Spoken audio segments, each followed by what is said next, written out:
Φύλαμε τα φιλιά και νεκρούς αναστές. Τι έγινε? Όχι, δεν είναι σαν να στέλνει νεκρούς. Το είπε και ο Παπαντρέου.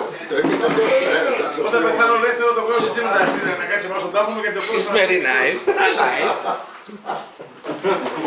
Πολύ φαΐ, μάνα. Το άλλο κορδέλες, πώς το λένε. Μένω σε κάποια γειτονιά, Φτωχική γειτονιά που έχει σπίτια χαμηλά.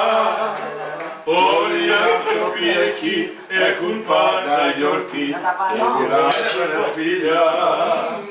Μπρος απ' τις άσβεστες αυλές, οι μιλιές και οι μιες για τον έρωτα μιλούν.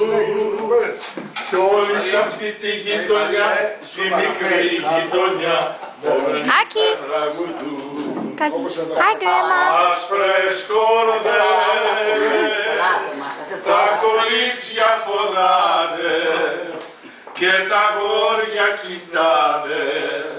Που ξυπνάνε νωρίς. Μα δεν με νοιάζει κι ούτε βάζω μαγάζι τη δική μου αγάπη. Δεν την ξέρει κανείς. Aki.